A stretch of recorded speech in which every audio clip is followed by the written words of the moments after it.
پہلے سے معاہدے چل رہے ہیں, جو پہلے سے پروجیکٹس چل رہے ہیں, ان کے اوپر نگراں حکومت ضرور فیصلے کر سکتی ہے, لیکن نئے پروجیکٹس یا نئی بات کوئی شروع نہیں کر سکتی. تو آپ کیا سمجھتے ہیں کہ یہ کس حد تک درست ہے؟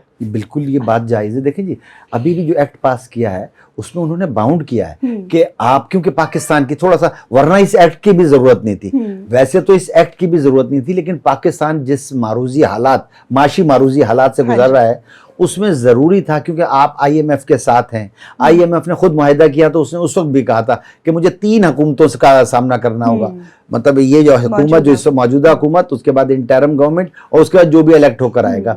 تو اس حد تک کہ جو آن گوئنگ منصوبے ہیں معاشی طور پر, ان کو تو وہ لے کے چلے, اور ان میں جو معاملات, جو گفتگو, جو بات چیت کرنی ہو, اس کو اس حد تک کر سکے.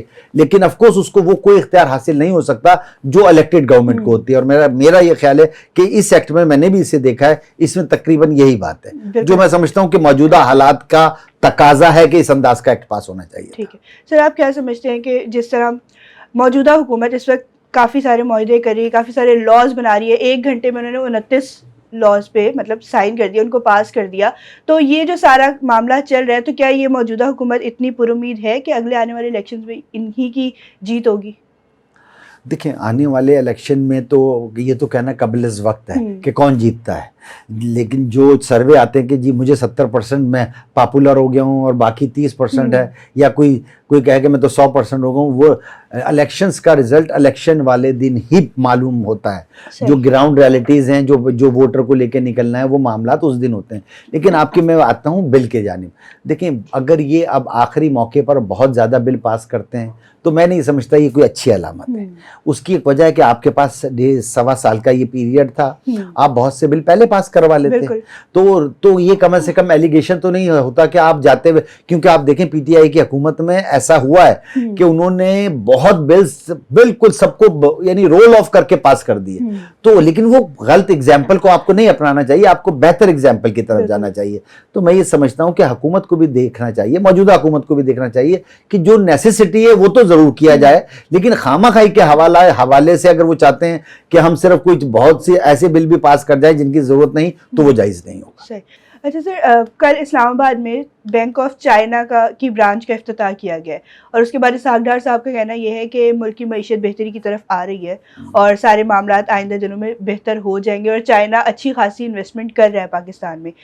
سی پیک کی صورت میں ہم نے دیکھا کہ چائنا نے ایک بڑی انویسٹمنٹ کی تھی, اور پاکستانیوں سے کافی زیادہ وعدے کیے گئے تھے کہ بس پاکستان کی تو حالت ہی بدل جائے گی اور اب خوشحالی آنے والی ہے, لیکن وہ چیز جو ایک ٹارگیٹڈ لے کر چلنا چاہیے تھا اس کو اچیو نہیں کر سکے. پھر اس میں 2 باتیں کہی جاتی ہیں کہ کووڈ کی وجہ سے یہ نہیں ہو سکا, پھر جو پچھلی حکومت تھی ہماری پاکستان تحریک انصاف کی, اس کے اوپر بھی سارا الزام ڈالا جاتا ہے کہ ان کی وجہ سے نہیں ہو سکا, کیونکہ یہ نواز شریف کی حکومت نے کیا تھا اور اب پی ٹی آئی کی حکومت ہے, تو اس وجہ سے ان کے اپنے سیاسی کلیش کی وجہ سے انہوں نے ملک کی معیشت کا کام خراب کر دیے. تو آپ کیا سمجھتے ہیں کہ یہ بات کتنی بہتر ہے یا کتنی صحیح ہے, اور آئندہ دنوں میں سی پیک کا جو اب ایک دوبارہ سے 10 سال پورے ہونے پہ دوبارہ سے انیشیٹو لیا جا رہا ہے کہ اب کام تیزی سے کیا جائے گا اور ملک کی حالت سدھاری جائے گی, انفراسٹرکچر بہتر کیا جائے گا, پلانٹس لگائے جائیں گے, تو آپ کیا سمجھتے ہیں کہ کتنا اس بار اس پہ عمل ہو سکے گا؟ جی دیکھیں, آپ نے جو گفتگو کی نا ماریا, اس سے ہم باقاعدہ انالائز کر سکتے ہیں. اس کی وجہ یہ ہے, اب یہ نہیں ہے فیوچر کے لیے تو آپ پریڈکٹ کرتے ہیں کہ ایسا ہو جائے گا, لیکن یہ جو آپ کی گفتگو اگر ہم اس کو انالائز کریں تو بیسکلی سی پیک جو ہے وہ اس کو یعنی پیپلز پارٹی نے کوشش کی, آصف زرداری صاحب نے چائنا کے ٹور کی اور کوشش کی, میچیور ہوا وہ پی ایم ایل این کے دور میں, اور نہ صرف میچیور ہوا بلکہ اس کی امپلیمنٹیشن شروع ہو گئی. اور اس دور میں یعنی ان کے جو دور میں جتنا چلا وہ بھی آپ سب کے سامنے. اس کے بعد جب پی ٹی آئی کی حکومت آئی تو آپ یہ دیکھیں, مطلب ایسا نہیں ہے کہ یہ کوئی ایلیگیشن ہے, یہ صرف بہانا ہے, یا صرف یہ کہ نہیں جی ایک جماعت پہ آپ سارے الزامات عائد کر دیں. یہ گراؤنڈ ریالٹی ہے.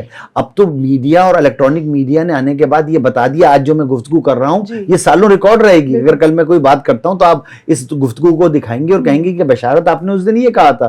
تو اگر آپ غور کر لیں کہ جب پی ٹی آئی کی حکومت آئی تو انہوں نے آتے ہی سب سے پہلے جو ان کا ایک کارنامہ ہے کہ وہ الزام تراشی کرو, گالی دو, لوگوں کو برا بھلا کہو, پاکستان کی عوام کو کوشش کرو گمراہ کرو اور ان کو ایک نیگیٹو گفتگو یا نیگیٹو پکچر دوسروں کے دکھاؤ, انہوں نے وہ کیا. آپ حماد اظہر کا بیان دیکھ لیں, آپ عبدالرزاق جو اس وقت کے منسٹر تھے, انہوں نے کہا کہ جی چائنا کے جو معاہدے ہیں وہ شیڈی ہیں. کہا گیا یا نہیں کہا گیا؟ انہوں نے کہا کہ یہ معاہدے شیڈی ہیں اور اس میں تو لگتا ہے کہ کک بیکس لی گئی ہیں. اور صرف یہی نہیں کیا, اس کے بعد انہوں نے جس پر چائنا نے بہت برا بھلا مانا, اور بلکہ اس کے بعد کچھ عرصے کے بعد سے ان کی طرف سے یہ کہا گیا, یعنی چائنا گورنمنٹ کی طرف سے کہا گیا کہ یہ تمام معاہدے شفاف ہیں, لیکن انہوں نے صرف یہی نہیں کیا, ان معاہدوں کو, ان چیزوں کو انہوں نے روکا, سلو کیا اور بالآخر بند کر دیا. تو اب تو آپ اور میں ریکارڈ سے یہ دیکھ سکتے ہیں کہ بھئی یہ غلط بات ہے, یہ پی ایم ایل این یا اے پی ڈی ایم یا کوئی اور جماعت الزام عائد کر رہی ہے, ایسا نہیں تھا. لیکن جب آپ دیکھتے ہیں تو پتہ چلتا ہے ایسا ہی تھا, ان لوگوں نے یہی کیا. اس کے بعد تمام معاہدوں کو ختم کروایا, اگر ختم نہیں کروایا تو اس نہج پہ پہنچا دیا کہ معاملہ چلے گئے. دوسری طرف یہی نہیں ہوا, آپ تھوڑا سا اور آگے چلیں. آپ اگر اپنی خارجہ پالیسیز کو دیکھ لیں, جس طریقے سے اس کا جو حال کیا گیا ہے, یعنی کمال تھا نا وہ. مطلب آپ بات کیا کرتے ہیں, آپ یہ کہتے ہیں کہ آپ انٹرنیشنل لیڈر بننے کی کوشش کرتے ہیں, ایک طرف آپ جاتے ہیں کہتے ہیں کہ میں تو ملیشیا جا رہا ہوں اور وہاں معاملات وہ کروں گا, اس طرف آپ سعودی عربیہ کو ناراض کر دیتے ہیں, پھر بعد میں آپ ملیشیا نہیں جاتے, اس کو بھی ناراض کر دیتے ہیں. امریکہ جاتے ہیں تو کہتے ہیں میں ورلڈ کپ جیت کے آ گیا, پہنچتے ہیں تو پتہ چلتا ہے کہ انڈیا نے اس یعنی جو پچھلے 50-70 سالوں سے نئی معاملات ہوئے تھے, اس نے باقاعدگی سے ایک شک ڈالی اور اس کو کشمیر کو, جموں کشمیر کو اپنے ساتھ شامل کر لیا. اور ہم نے کیا کیا, ہم نے ایک اناؤنس کیا کہ جی کل سے ہم ہر جمعے کے روز آدھے گھنٹے کا جو ہے وہ پروٹیسٹ پاکستان میں کریں گے, جو شاید 2-4 جمعوں کے بعد وہ بھی ختم ہو گیا. تو یہ ساری گراؤنڈ ریالٹیز ہیں, یہ ہوا اس ملک کے ساتھ. مطلب جب ایسی چیزیں ہوں گی تو پھر میں اور آپ اس کے ڈینائل میں نہیں جا سکتے. یہ ریالٹی ہے, یہی حقیقت ہے کہ یہ جو یعنی انہوں نے سی پیک کے حوالے سے, مجھے نہیں سمجھ آیا کہ سی پیک کا, کیونکہ ایک اور بات تھی, اتنی بڑی انویسٹمنٹ تھی. آپ دیکھیں اب جو پریزیڈنٹ آیا, نائب وزیر اعظم آیا ہے, اگر آپ دیکھیں تو وہ 10 سالہ کے حوالے, ابھی تک تو 69 یا 68 بلین کا جو وہ سارا تھا, اس کی میجر حصہ ہو چکا ہوتا ہے انویسٹ, لیکن ٹوٹل 28 بلین یا شاید 26 بلین وہ انویسٹ ہوئے ہیں. تو اس کی وجہ یہ ہوئی ہے, انہوں نے آ کے وہ ساری چیزیں, وہ جو معاملات خراب کیے ہوئے تھے, پوری دنیا سے اپنے معاملات خراب کیے ہوئے تھے, اور ہم خوش تھے اور پاکستانی کو یہ پیغام دے رہے تھے جو میں نہیں سمجھتا جائز ہے کہ لوگوں کی بے عزتی کرنا اپنی عزت لینا ہے, ایسا کہیں نہیں ہوتا. ہمیشہ عزت دے کے عزت لی جاتی ہے. اگر وہ بیہیویئر ہوتا ہے تو ہی آپ دنیا میں پنپتے ہیں. تو وہ ایک لوگوں کو غلط میسج دے کے انہوں نے ساری دنیا سے معاملات اور تعلقات خراب کیے تھے, جس کی وجہ سے پاکستان آئسولیشن میں کھڑا ہوا تھا. تو میں یہ سمجھتا ہوں کہ اب جو یہ دوبارہ سے شروع ہوا ہے, اللہ کرے اب جو لوگ بھی الیکٹ ہو کے آئیں انہیں یہ بات سمجھ میں آنی چاہیے کہ ہم آلریڈی غلط, یہ میں نہیں کہتا کہ پاکستان ان صرف 3.5 سالوں کی وجہ سے ڈیفالٹ پہ پہنچا ہے, ہاں یہ میجر پارٹ تھا, لیکن یہ سلسلہ پہلے سے شروع, ہماری اکانومی صورتحال پہلے سے خراب تھا. پولیٹیکل لوگوں کو یا وہ ساری قوتیں جو اس میں میٹر کرتے ہیں, کیونکہ دیکھیں سیاستدان سب سے سافٹ کارنر ہوتا ہے, آپ اس کو جو دل چاہے کہہ لیں, لیکن سیاستدان ایک بہت چھوٹا سا پلیئر ہوتا ہے اس ساری چیزوں میں. اس میں کیا کہوں, یہ 4 پلر یا 3 پلر اس میں جو ہیں, باقی جتنے پلیئر ہیں وہ زیادہ پاورفل بھی ہیں اور زیادہ ایکٹیو رول بھی ادا کرتے ہیں. تو اگر پولیٹیشینز کو ان کا رول ادا کرنے دیا جائے, آپ یقین کریں پاکستان کے معاملات بہت بہتری کی طرف جا سکتے ہیں. سر بہت سارے لوگوں کا کہنا یہ ہے کہ جو ہمارے پولیٹیشین ہیں وہ پالیٹکس صحیح نہیں کر رہے, تو جو حکومت آنی چاہیے اس میں پولیٹیشینز کا عمل درآمد نہیں ہونا چاہیے. آپ بزنس مین کو وہ دے دیں, ٹیکنوکریٹس جو ہیں ان کے حوالے کر دیں ملک, یا معیشت والی سائڈ جو ہے وہ بزنس مین اور ٹیکنوکریٹس کے حوالے کر دیں تاکہ ملک بہتری کی طرف جا سکے. کیونکہ جو پولیٹیشین ہے, جو ایک سیاستدان ہے, وہ معیشت کو نہیں سمجھ سکتا. تو آپ کیا سمجھتے ہیں کہ اس میں کتنی صداقت ہے؟ ہاں دیکھیں, میں آپ کو یہ آپ انٹرم گورنمنٹ کی نہیں کہہ رہی بلکہ پرماننٹ سولوشن کے طور پہ کہہ رہی ہیں. ٹھیک, میں آپ سے عرض کروں, دیکھیں ہمارے ملک میں اب آپ آ جائیں, اچھی بات یہ کہ اس ملک میں تمام تجربات ہو چکے ہیں. اگر آپ غور کر لیں تو اس ملک میں 4 دفعہ مارشل لا لگ چکا ہے, اور وہ مارشل لا 10 11 سال چلا ہے, اور اس میں ون مین, اور جو وہ چاہتا تھا وہی آئین تھا, وہی قانون تھا, وہی قاعدہ تھا. آپ غور کر لیں اس نے ملک کو کتنی ترقی دے دی, اس نے ملک کو کس حالت پہ لے گئے. پھر یہی نہیں, پھر انہوں نے کوشش کی کہ ٹیکنوکریٹ اور معیشت کا نام پر جاننے والوں کو لائیں اور وزیر اعظم بنا دیں. تو آپ ان کو دیکھ لیں, شوکت عزیز کو بنایا گیا تھا وزیر اعظم یا نہیں بنایا گیا تھا, ملک میں کتنی بہتری آ گئی تھی. آپ اگر غور کر لیں, اس سے پہلے ایک بلیک وائس رائے بھی آیا تھا, بے شک وہ الیکشن کے لیے آیا تھا, معین قریشی, وہ بھی بہت بڑا اکانومسٹ تھا, دیکھیں ملک میں آپ کو ایک اور بات بتاؤں, پوری دنیا میں جو پالیٹیشینز آتے ہیں وہ سب اکانومسٹ نہیں ہوتے, لیکن ان کی معیشت بہت ترقی کر رہی ہوتی ہے. اس کی بیسک وجہ یہ ہوتی ہے کہ ایک تو میں اس میں تھوڑا سا میں پالیٹیشینز کو بالکل یہ نہیں کہتا کہ ان کا کوئی اس میں رول نہیں ہے, آف کورس ان کے بھی معاملات کمزوریاں اور کچھ ہیں, لیکن اگر آپ پالیٹیشین کو آزادی سے کام کرنے دیں گے تو آپ یقین کریں کہ جب وہ اپنے فیصلے بھی لے سکے گا, اپنی پالیسیز بھی دے سکے گا اور اس پہ امپلیمنٹیشن بھی کرا سکے گا. لیکن اگر اس کے اختیارات ہی نہ ہوں اور اس کو دھڑکا یہ لگا رہے کہ پتہ نہیں کل میرے خلاف کچھ ہو جائے گا, پتہ نہیں آج میرے خلاف کچھ ہو جائے گا, یا مجھے جو ڈکٹیشنز دے دی گئی ہیں اگر میں نے اس پہ عمل نہیں کیا تو کل کوئی لیفٹ اور کوئی رائٹ کرتا ہوا آ جائے گا, تو پھر کام نہیں ہو سکتا. اور پھر اس میں ایک اور بھی ہے, میں چاہتا ہوں آپ کے توسط سے میں چاہتا ہوں اپنی پاکستانی قوم کے ساتھ معذرت کے ساتھ یہ پیغام دینا چاہتا ہوں, میں یہ پاکستانی قوم کو کہنا چاہتا ہوں کہ دیکھیں صرف ہم چند لوگوں کو, چند کسی ایک طبقے کو یا کچھ طبقے کے لوگوں کو ہم بلیم دے کے سمجھیں گے کہ ہمارا قصور نہیں, تو ایسا نہیں ہے. اگر ہمارے ساتھ پرابلم یہ ہوئی ہے کہ منحاص القوم, آپ غور کر لیں کہ یہ مارشل لا, پہلا مارشل لا لگا تھا جو ایوب خان صاحب نے لگایا تھا 1958 میں, اس کے بعد سے جو لوگوں کو آپ نے کوشش کی کہ لوگوں کو لالچ, ہرس اور خوف کی بنیاد پر, تو آپ نے کلچر بگاڑ دیا ہے. آپ غور کر لیں آج ہم آپ قوم کو دیکھ لیں, ایک عام مزدور کی اگر آپ بات کروں میں کہتا ہوں لوگوں کو کہ یہ دیکھیں کہ ہم کس نہج پہ پہنچ گئے. اس میں بھی شامل ہوں, سارے لوگ شامل ہیں کہ ایک آدمی آپ بلائیں اور اسے اپنے گھر میں کوئی کام کروانے کے کہیں, آپ سر پہ کھڑے ہو کے کام کروائیں گے تو وہ کام کر دے گا. آپ ادھر بھی ادھر ہوں گے تو اس کی کوشش ہوگی جو ایک دن کا کام ہے وہ 3 دہاڑیوں میں کیا جائے. ہمارا یہ کلچر ہو گیا. تو جو 1000 روپے میرے نزدیک, اگر میں 1000 روپے کی چوری بے ایمانی وہ کر سکتا ہوں تو وہ نہیں چھوڑ رہا, تو جس کو اربوں روپے کی ہے تو وہ کہاں سے چھوڑے گا, کیونکہ اسی معاشرے سے سارے لوگ جا رہے ہیں. معاشرہ یہی بلٹ اپ ہو گیا, یہیں سے پولیٹیشین بھی نکل رہے ہیں, یہیں سے بیوروکریسی بھی نکل رہی ہے, یہیں سے ججز بھی نکل رہے ہیں اور یہیں سے فوج بھی نکل رہی ہے. تو یہ ہماری, میں سمجھتا ہوں ہم سب کو یہ کوشش کرنی چاہیے ایز اے منحاص القوم, لوگوں کو بھی چاہیے کہ وہ پولیٹیشنز پہ بھی ریڈ آئی رکھیں, لیکن اپنے کریکٹر کو بھی بہتر کرنے کی کوشش کریں. اور جس وقت ووٹ دینے جاتے ہیں اس وقت ووٹ دینے کے لیے میں کسی برادری کے اوپر نہ جاؤں, میں لائکنگ ڈس لائکنگ یہ نہ کروں کہ میرا اس جماعت سے تعلق ہے, پھر میں دیکھوں کہ میرے حلقے میں کون بہتر کینڈیڈیٹ ہے. دیکھیں ہر حلقے میں کینڈیڈیٹ تو ہوتے ہیں نا, تھوڑی سی جستجو کر لوں کون ہے, اس بہانے نہ میں ووٹ دے دوں کہ جو جیت رہا ہے اس کو دے دوں ورنہ میرا ووٹ ضائع ہو جائے گا. نہیں, میرا یہ فرض ہے کہ میں اس آدمی کو ووٹ دوں جس سے میں سمجھتا ہوں کہ یہ ان سب میں بہتر ہے. اگر ہم بھی اس طریقے سے چلیں گے تو ایک بہتر معاشرہ آئے گا. لیکن پولیٹیشینز ہمیشہ سے ایک سافٹ کارنر رہا ہے. پہلے جب الیکٹرانک میڈیا نہیں تھا, پرنٹ میڈیا تھا, اس وقت بھی سیاستدانوں کو سب گالیاں دلواتے تھے. اور جب سے الحمدللہ یہ الیکٹرانک میڈیا آیا ہے, اس میں آپ دیکھیں صرف ایک ہی آدمی تو ہے. آپ اگر غور کر لیں, یہ پرویز مشرف لایا تھا اور اس کے بعد سے آج تک, اگر آج کے ہم ججوں کو بیٹھ کے کر سکتے ہیں, حالانکہ ججز کے فیصلے ہم سب کے سامنے آ رہے ہیں کہ کس طریقے سے فیور کر رہے ہیں. اب تو آڈیو اور ویڈیو لیکس ہو گئی ہیں کہ ان کی فیملیاں, وہ لوگ کہاں پر جا کے کس طریقے سے فیور کر رہے ہیں, لیکن وہ کوئی بات نہیں, وہ بالکل مقدس گائے. مطلب اسی طریقے سے اگر کسی نے وردی پہن رکھی ہے تو اس کو کچھ نہیں کہا جا سکتا, وہ مقدس گائے.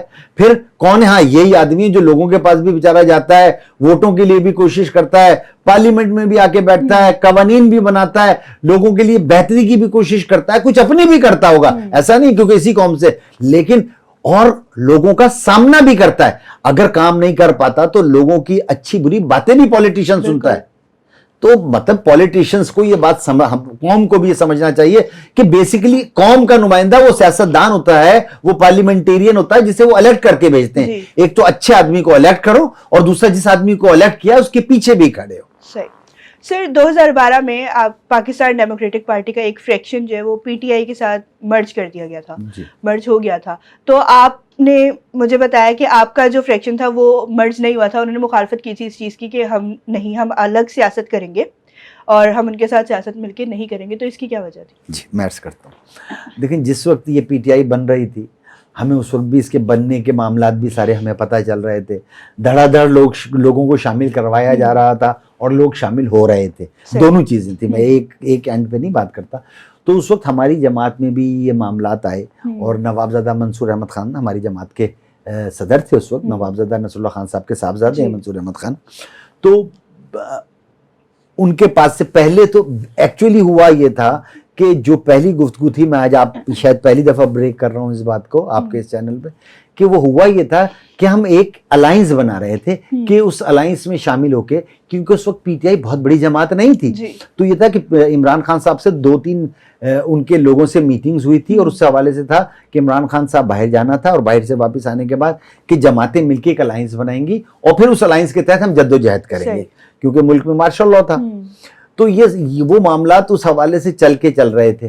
لیکن ہوا کیا کہ جب خان صاحب واپس آئے, ہماری جماعت میں بہت سے لوگوں کا یہ خیال ہوا, اور منصور خان صاحب کو انہوں نے اس بات پہ کنونس کیا کہ ہم اپنی جماعت کو پی ٹی آئی میں شامل کر لیتے ہیں. اچھا, اس میں چونکہ جب ہماری سینٹرل ورکنگ کمیٹی کی میٹنگ ہوئی تو اس میں جو سندھ کے اور باقی دوست اور میں, ہم سب نے اس فیصلے کی مخالفت کی. ہم یہ سمجھتے تھے کہ اگر ہم نے اپنی پالیٹکس کرنی ہے تو ہم اپنی پاکستان ڈیموکریٹک پارٹی کے نام سے کریں, اور اس حوالے سے کریں تاکہ صحیح بات کہنا چاہتے ہیں اپنی جماعت کے حوالے سے کریں. لیکن وہ بہرحال وہ اس وقت ایک فرکشن ہوئی, اور کچھ لوگوں نے ہماری پارٹی کے کوئی آدھے سے کچھ زیادہ لوگوں نے, جو پنجاب کا ایک بڑا دھڑا تھا, انہوں نے یہ فیل کیا کہ نہیں جائیں گے. کوئی 2-3-4 مہینے اس پہ نیگوسیشن ہوئی, اور بالآخر وہ لوگ شامل ہو گئے, اور ہم نے ریزسٹ کیا, اور ہم نے کہا کہ نہیں, ہم پاکستان ڈیموکریٹک پارٹی کے حوالے سے ہی اسٹرگل کریں گے, ہم پی ٹی آئی میں نہیں جائیں گے. اس وقت ہم نے کہا کہ اگر جانا ہے تو اور بھی جماعتیں پھر بیٹھ کے ڈسکشن کرتے ہیں, اور اس چیز کو اوپن کرتے ہیں کہ بھئی کہاں جانا چاہیے. لیکن وہ بات نہیں ہو سکی, اس وجہ سے ہم شامل نہیں ہوئے, وہ دھڑا شامل ہو گیا. اور اس کے بعد پھر جو باقی لوگ تھے, جو سندھ سے تھے, پنجاب کے کچھ لوگ تھے, کے پی کے کچھ دوست تھے, بلوچستان کے تھے, ہم سب مشورہ کیا, اور اس کے بعد پھر ہم نے کہا کہ نہیں, ہم اس پارٹی کو چلائیں گے. اور پھر ان سب نے مل کے مجھے پریزیڈنٹ چنا, اور اس کے بعد سے میں پاکستان ڈیموکریٹک پارٹی کا پاکستان کے پریزیڈنٹ کے طور پر. سر, سیاست پہ بات ہوگی, معیشت پہ تھوڑی سی بات کر لیں, کیونکہ پاکستان کی معیشت کا بھی کافی زیادہ برا حال ہے. پچھلے دنوں تک ہم یہ باتیں بھی سن رہے تھے کہ پاکستان ڈیفالٹ کر جائے گا, لیکن پھر وہ IMF سے معاہدہ ہو گیا, اور سارے معاملات بہتری کی طرف کہا جا رہا ہے کہ آ رہے ہیں. لیکن آپ کیا سمجھتے ہیں, کیونکہ ایک چیز بالکل 1 منٹ میں یا 1 دن میں خراب نہیں ہوتی, اس کو خراب ہونے کے لیے بھی وہ سسٹم پورا جو ہے نا خراب ہو رہا ہوتا ہے, پھر جا کے پتہ چلتا ہے, سامنے آتی ہے بات کہ یہ خراب ہو گئی ہے. تو جب یہ سارے معاملات چل رہے تھے, اب ظاہر سی بات ہے بہتری آنے میں بھی زیادہ ٹائم لگے گا, جتنا خراب ہونے میں ٹائم لیا گیا اب بہتر کرنے میں چیزوں کو اور زیادہ ٹائم لگے گا. تو پاکستان کا ایکسپورٹ سیکٹر جو ہے وہ کافی زیادہ متاثر ہوا ہے, لیکن ہم امپورٹس منگوا رہے ہیں. ایک بات کہی جاتی ہے کہ اگر آپ کے خرچے کم, مطلب آپ کی آمدنی کم ہے, تو آپ کو خرچے بھی محدود کر لینے چاہیے اپنے, لیکن یہاں پر ایسا معاملہ نہیں ہے. ابھی IMF سے ہمیں ایک قرضے کی قسط بھی ملی ہے, لیکن اس پہ بھی بہت ساری جگہوں پہ یہ بھی کہا جا رہا ہے کہ یہ بھی جو کام کرنا چاہیے, جو پاکستان کی معیشت کو بہتری کی طرف لانا چاہیے, اس طرف نہیں استعمال ہوگا, یہ اپنے جو ہے نا مطلب کھا لیا جائے گا ایک طرح سے, جو ہمارے سیاستدانوں کے بارے میں بات مشہور ہے. تو ابھی بھی یہی کہا جا رہا ہے کہ یہی ہوگا. لیکن دوسری طرف ہم دیکھ رہے ہیں کہ پروجیکٹس شروع کیے جا رہے ہیں, اور ایکسپورٹ پر اب دھیان دیا جا رہا ہے کہ پاکستان کا جو چاول ہے اس کی کافی مانگ ہو رہی ہے. چائنا میں چیری سپلائی, مطلب چیری کی ایکسپورٹ کرنے کی بھی اجازت دے دی گئی, اور بھی بہت سارے معاملات ہیں. ٹیکسٹائل کو بہتری کی طرف لایا جا رہا ہے. لیکن ایک بات ہوتی ہے کہ آپ کی جو مہنگائی ہے, مہنگائی کافی زیادہ ہے. آپ کی بجلی, آپ کی گیس, آپ کو اپنا انڈسٹریل سیکٹر چلانے کے لیے ان 2 چیزوں کی بہت زیادہ ضرورت ہوتی ہے, اور یہی دونوں چیزیں بہت زیادہ مہنگی ہیں, اور دن بہ دن ہم دیکھ رہے ہیں کہ مہنگی ہوتی بھی جا رہی ہیں. تو آپ کیا سمجھتے ہیں کہ یہ سارا جو معاملہ ہے, اس چیز کو کس طرح کور اپ کیا جائے گا؟ ایکسپورٹ پہ اب دھیان دیا جا رہا ہے, لیکن جب آپ کی کاسٹ آف پروڈکشن ہی زیادہ آئے گی تو آپ ایکسپورٹ کیسے کر سکو گے؟ تو اس چیز کو کیسے آپ دیکھتے ہیں؟ جی دیکھیں, بالکل آپ نے درست کہا, اور یہ بات میں سمجھتا ہوں کہ پالیٹکس, پاکستان کی آزادی, ہمارا متحد رہنا, آپ یقین کریں یہ سب لنک ہے معیشت سے. اگر خدا نخواستہ پاکستان دیوالیہ ہو جاتا ہے یا معیشت بہت زیادہ خراب ہو جاتی ہے تو ساری چیزوں پہ افیکٹ پڑے گا. یہ بات ہر پاکستانی کو سمجھنی چاہیے. آپ نے بھی ایک گفتگو کی کہ یہ پیسے آئے اور کہا ہی جاتا ہے, بالکل آپ نے بالکل صحیح لفظ استعمال کیا کہ عام لوگ یہی کہتے ہیں کہ یہ تو کھا لیا جائے گا.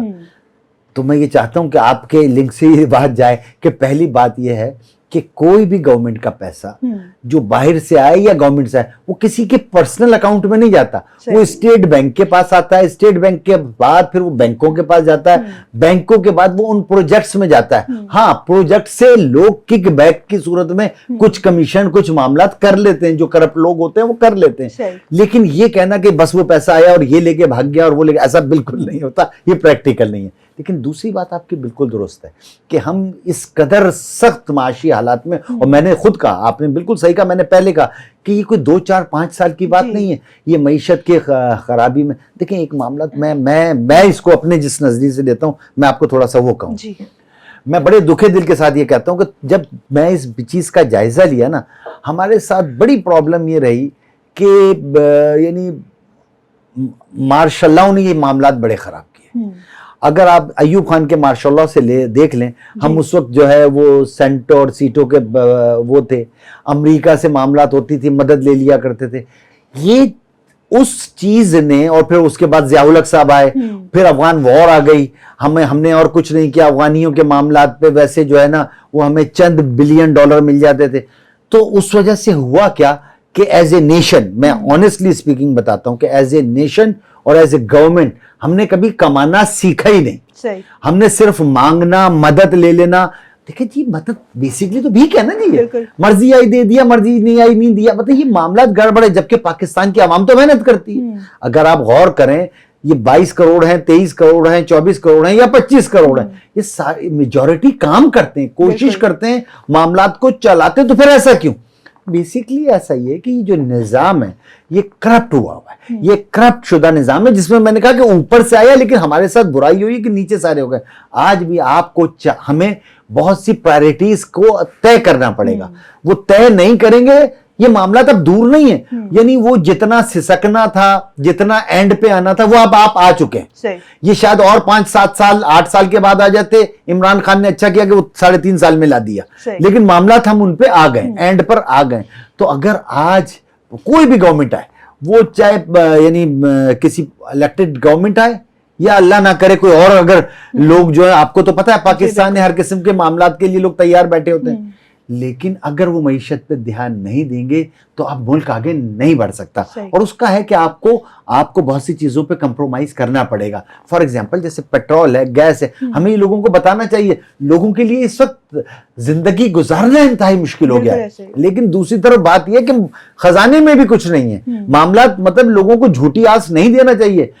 کچھ عرصے معاملات اتنے ہی خراب چلیں گے, اب چیزیں کم نہیں ہوں گی, ہمیں اپنی انکم بڑھانی ہوگی. اگر آپ انکم بڑھانا شروع کر دیں گے تو یہ مہنگائی آپ کو آٹومیٹکلی کم کرنی ہوگی. فار ایگزامپل اگر میں 50,000 روپے آج کما رہا ہوں اور میرا اخراجات 70,000 روپے ہیں تو میرے لیے تو بہت مہنگا ہے. لیکن یہی 50,000 روپے اگر میں لاکھ روپیہ یا 80,000 روپے کمانا شروع کر دوں تو پھر مجھے مہنگائی نہیں لگے گی, کیونکہ میرے تو 70,000 کے اخراجات ہیں. تو ہمیں اپنی انکم بڑھانی ہوگی, اور اس کے لیے گورنمنٹ کو چاہیے کہ وہ ٹھوس پالیسیز لائیں جس میں ایکسپورٹ آپ کی سب سے میجر پالیسی ہے.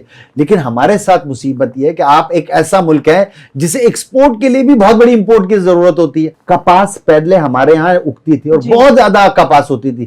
مجھے آج تک یاد ہے کہ میری اپنی کام بھی ایک وہ ہے جو لوگوں کو باہر بھیجتے ہیں اور وہ وہاں سے جو انکم آتی ہے.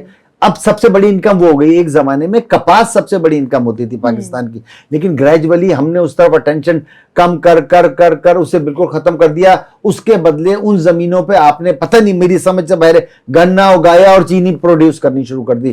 اس میں پاکستان کی ایلیٹ کلاس کا بڑا عمل دخل ہے, میں اس بات کو یہاں پر ایگری کرتا ہوں. اور اس کپاس کو اگر آپ اس وقت بھی, اگر آپ کو تو چاہیے یہ تھا کہ صرف کپاس, ہم اس وقت بھی خیر کپاس اگاتے تھے اور ویسے ہی بھیجتے, اگر اسے فائن کر کے بھیجتے, آپ اسے دھاگے کی شکل میں بھیجتے, آپ اسے کپڑے کی شکل میں بھیجتے, تو جو 100 روپے کی چیز تھی اس میں آپ کو 1000 روپے ملتے. لیکن ہم نے ایسا کبھی نہیں کیا. یہ میری سمجھ میں نہیں آتا, یہ بیوروکریسی, یہ لوگ جو الیکٹ ہو کر آتے ہیں, جو دنیا بھر گھومتے ہیں, وہ ان کو کیوں نظر نہیں آتا. آپ کو آج بھی جو حکومت ہوگی اسے ایکسپورٹ سیکٹر میں آپ کو ریلیف دینا پڑے گا, آپ کو ریلیف دینا پڑے گا. ان کو آپ ریلیف دیں گے, ایکسپورٹ کو آپ باقاعدگی سے, ہاں لیکن ایسا ریلیف نہ دیں کہ جیسے $3 ارب پچھلی گورنمنٹ میں ویسے ہی بانٹ دیے گئے تھے کہ آپ کو پتہ نا زیرو مارجن پر دے دیا گیا. مطلب کسی کے ابا جان کے پیسے نہیں تھے وہ, ہم $1 کے لیے ترس رہے ہیں. اس کی وجہ یہ ہے پاکستان آج ایسے ہی حالت ہے نا, $1 کے لیے ترس رہا ہے, اور $3 ارب آپ نے زیرو مارجن پہ بانٹ دیے. اس سے پہلے آپ نے ایکسپورٹرز کے حوالے سے بھی کیا تو انہیں باؤنڈ نہیں کیا, ان سے معاملات طے نہیں کیے, انہیں ویسے قرضے دے دیے. تو اگر آپ ان سے باؤنڈ کرتے ہیں, انہیں ریلیف دیتے, میں اس کے حق میں ہوں کہ آپ کو ایکسپورٹر کو ریلیف دینا پڑے گا تو آپ ایکسپورٹ بڑھائیں گے, لیکن اندھا ریلیف نہیں ہو سکتا. آپ کو باؤنڈ کرنا پڑے گا, ان سے کمٹمنٹ کرنے پڑیں گے کہ اگر میں آپ کو بجلی اور گیس سستی دینے کی کوشش کر رہی ہے اگر گورنمنٹ, تو آپ اپنی کتنے, اوکے اس دفعہ اگر آپ 25 بلین کر رہے ہیں تو آپ ہمیں ٹارگٹ دیں کہ اگلے 6 مہینے میں, اگلے سال بھر میں آپ کا ٹارگٹ کیا ہوگا, تو آپ کو ریلیف دیا جا سکتا ہے کہ آپ دنیا میں کمپٹیشن کریں اور معاملہ طے کریں.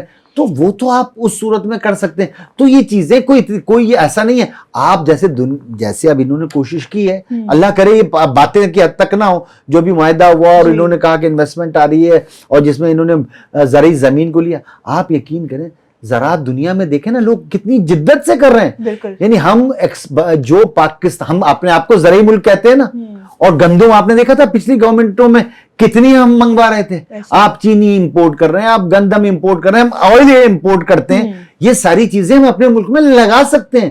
اس ملک کے اشرافیہ کو بلا تفریق, اس میں چاہے پولیٹیشنز ہو, اس میں چاہے بیوروکریسی ہو, اس میں چاہے ملٹری بیوروکریسی ہو, ان سب کو یہ سوچنا چاہیے کہ ہمیں معاملات کو پاکستان ہے تو سارے لوگ ہیں, پاکستان نہیں, آپ یقین کریں کسی کا کچھ نہیں رہے گا. اور اب اس نہج پہ پہنچ گئے, اور ان میں ساتھ آپ شامل کریں عدلیہ کو, جس نے پاکستان کی اکانومی کو اس نے بھی بہت بڑا نقصان دیا ہے. آپ کو پتا ہے آپ کے یہاں ایک چیف جسٹس صاحب ہوا کرتے تھے, ان کا نام افتخار چودھری تھا. جناب والا انہوں نے کیا کیا تھا, انہوں نے جب بلوچستان کے لیے سونے کے حوالے سے معاہدے ہوئے, انہوں نے اس کو ختم کر دیا, جس کا $6 بلین پاکستان پر وہ پینلٹی ہوئی تھی, جو بڑی مشکلوں سے معاف ہوئی. آپ نے دنیا سے, آپ نے اس زمانے میں مجھے یاد ہے پاکستان پیپلز پارٹی نے معاہدے کیے, الیکٹرک کا بہت زیادہ فالٹ تھا, وہ جہاز منگوائے, انہوں نے کہا نہیں یہ معاہدے خراب ہے, اس کو ختم کر دو. کورٹس کا اس سے کوئی واسطہ نہیں ہونا چاہیے تھا. ان کو کچھ معلوم نہیں ہوتا, یہ پاکستان کی ریپوٹیشن اور پاکستان کے اربوں روپوں کا نقصان کرتے ہیں, اور اس کو بھگتتے آپ اور میں ہیں, عام آدمی اور پاکستانی بھگتتا ہے. اب کوئی کہہ رہا ہے کہ افتخار چودھری کو بلاؤ اور اس سے ہی سارے پیسے ریکور کراؤ, یا اس کے بعد آنے والے ججوں نے جو ایسے فیصلے کیے ہیں اس سے پیسے ریکور کرو. نہیں, ایک آدمی تھا, اس نے صحیح غلط فیصلہ کیا, چلا گیا. تو میں سمجھتا ہوں ان معاملات کے لیے اب آپ کو دیکھنا پڑے گا. اور اب جو انہوں نے جو اب یہ کہہ رہے ہیں کہ یہ اٹینشن بنایا, اور جو آپ کا سوال بھی تھا کہ اس جانب اگر یہ واقعی کوشش کرتے ہیں تو آپ یقین کریں, میں آج بھی کہتا ہوں پوٹینشل ہے پاکستان میں, بہت پوٹینشل ہے. اللہ نے ہمیں ہر چیز دی ہے, صرف ایک آپ اور میں تو لوگوں کو اب کہتا ہوں کہ یار یہ دعا بھی کرو کہ کردار اور دے دے. یہ معذرت کے ساتھ پاکستان میں کردار ختم ہو گیا. اگر ہم میں کریکٹر آ جائے, اللہ تعالیٰ ہماری نیتیں ٹھیک کر دیں, آج بھی آپ کے پاس زمین ہے, آپ کے پاس منرلز ہیں, آپ کے پاس یوتھ ہے جو محنت کر سکتا ہے. آپ لوگوں کو ڈگر کرائیں, سالوں میں آپ اپنے معاملات بہت بہتر کر سکتے ہیں. اور ایسا ہوا بھی ہے. میں یہ بات کسی کے فیور کے لیے نہیں کہتا, لیکن انہوں نے بہت ہنگامہ تو کیا, لیکن آپ دیکھ لیں 18 سے پہلے مہنگائی اور ریشو معاملات کی چیزیں بہتری کی طرف آئی تھی. لیکن جب چیزیں بہتری کی طرف آئی تو اسے جوتے مار کے نکال دیا کہ تو نے بہتر کیوں کرنے کی کوشش کر رہا ہے, نہیں ہم تو یہ ٹرائی کریں گے. تو یہ چیزیں ہم سب کو سوچنی چاہیے. جو تجربات کرتے ہیں یا جو اپنی ذاتی پسند ناپسند کو لوگوں پر تھوپنا چاہتے ہیں, وہ آج ہو یا کل تھا یا آنے والا کل ہو, انہیں بھی اپنی آنکھیں کھول کے یہ سمجھنا چاہیے کہ اگر پاکستان کو آپ چاہتے ہیں کہ اللہ تعالیٰ پاکستان کو قائم رکھے, اور انشاءاللہ تعالیٰ اللہ پاکستان قائم رہے گا, میرا یہ ایمان ہے, لیکن آپ کو پھر فیصلے معاملات ٹھیک طرح چلانے پڑے. سر بیسیکلی ابھی وزیر اعظم شہباز شریف صاحب ہر بات میں یہی کہتے ہیں کہ IMF سے قرضہ لینا یا دوسرے ممالک سے قرضہ لینا کوئی پرماننٹ سولوشن نہیں ہے, ہمیں پرماننٹ سولوشن نکالنا ہے. اور ابھی بھی ان کا ایک بیان آیا کہ جب آپ کسی کے سامنے کشکول لے کر جاتے ہو تو بہت برا لگتا ہے. تو ان کی جو پالیسیز ہیں وہ ہم دیکھ رہے ہیں کہ بہتری کی طرف جا رہی ہیں, لیکن اگر حکومت کوئی دوسری آ جاتی ہے تو جو بہت چانسز ہے, جیسے آپ نے کہا کہ وقت سے پہلے ہم پریڈکٹ نہیں کر سکتے کہ آنے والی حکومت کس کی ہوگی, تو اگر ایسا کچھ ہو جاتا ہے تو آپ کو کیا لگتا ہے کہ ملک بہتری کی طرف آ سکے گا یا اور ڈاؤن فال کا شکار ہوگا؟ دیکھیں یہ تو ایک پریڈکٹ یہ کہ پہلے تو کس حکومت کی ہم بات کر رہے ہیں, آنے والی. ہاں میرا آنے والی کون سی حکومت, ایک اور بات ہے, میں یہ عرض کروں, میں اسی حوالے سے کہہ رہا ہوں کہ مجھے نہیں پتا کس کی حکومت آئے گی فی الحال. لیکن دیکھیں اگر حکومت آتی ہے, میں ایک بات یہ ضرور ہے کہ وعدے وعید تو سارے پولیٹیشنز آ کے کرتے ہیں, لیکن اس پہ اگر عمل نہیں کریں گے, کوئی کہے کہ لیکن جو ریالٹی ہے وہ لوگ قوم کو بتانی چاہیے, اور قوم مانتی ہے کہ یہ جائز بات ہے, یہ بوجھ ہم نے اٹھانا ہے. لیکن اٹھانا یہ نہیں ہے کہ اس بوجھ کو میں ایسے اٹھاؤں گا کہ آپ بوجھ اٹھائیں اور میں عیاشیاں کروں گا, نہیں, میں آپ کے ساتھ ہوں اور یہ سارے معاملات کروں گا. تو چیزیں آنے والی حکومت اگر معاشی طور پر فیصلے، اور میں تو بلکہ ایک اور بات کہنا چاہتا ہوں کہ یہ پہلے بھی ڈیمانڈ تھی اور اس ڈیمانڈ کو میں بالکل سمجھتا ہوں جائز تھی کہ معیشت پہ سارے بیٹھ کے ایک معاملات کو طے کریں، اور اس کو طے کرنے کے بعد اس بات پر لازم ہو جائے کہ حکومت کسی کی بھی ہو جائے، بیسک پالیسیز جو اکانومی طور پر ہے وہ چینج نہیں صحیح. اور اس بات کو گارنٹی کرے پاکستان کی پارلیمنٹ، پاکستان کی عدلیہ اور پاکستان کی اسٹیبلشمنٹ. معاملہ چینج نہیں ہوں گے، چلیں گے ویسے. صحیح. بہت بہت شکریہ سر، آپ نے ہمیں پروگرام میں جوائن کیا. ناظرین، یہ تھا ہمارا آج کا پروگرام جس میں ہم نے بات کی کہ حکومت کو اپنی پالیسیز مینٹین کرنے کی ضرورت ہے، پالیسیز ایسی پختہ بنانے کی ضرورت ہے جو ہر کوئی آ کے چینج نہ کر سکے، پالیسیز سیم رہنی چاہیے. اس کے بعد پھر ہم دیکھیں گے کہ ملک کس طرف جائے گا، انشاءاللہ ترقی کی طرف ہی جائے گا، کیونکہ جب آپ کی پالیسیز صحیح ہوں گی، آپ نے اس پہ ورک کر کے پالیسیز بنائی ہوں گی، تو پھر چیزیں بہتری کی طرف جائیں گی. لیکن اگر ایسا ہی ہوگا کہ ایک حکومت پالیسی بنا رہی ہے اور دوسری آ کے اس کی مخالفت کر کے اپنی نئی پالیسیز بنا رہی ہے، تو چیزیں بہتری کی طرف نہیں جائیں گی. اور یہ بات ہم ہر بار ہی کہتے ہیں. اور دوسری بات یہ کہ یہاں پر سب کو اپنا اپنا کام کرنے کی ضرورت ہے. جو ایک بات کہی جاتی ہے کہ دوسرے کے کام میں ٹانگ نہ اڑائی جائے، اس چیز کو مد نظر رکھتے ہوئے اپنی اپنی چیزیں صحیح کرنے کی ضرورت ہے، اپنے اپنے سیکٹرز پہ توجہ دے کے ان کو آگے بڑھانے کی ضرورت ہے. تو پاکستان انشاءاللہ آئندہ دنوں میں ہمیں خوشحال نظر آئے گا. اسی کے ساتھ مجھے دیجیے اجازت. اللہ نگہبان. تازہ ترین خبریں، تحقیقاتی رپورٹس اور اسٹاک مارکیٹ کے حالات، کھیلوں کی خبریں، شوبز اور سوشل میڈیا ٹرینڈز، صرف ایک کلک کی دوری پر. MM نیوز کی اپلیکیشن ڈاؤن لوڈ کریں اور باخبر رہیں.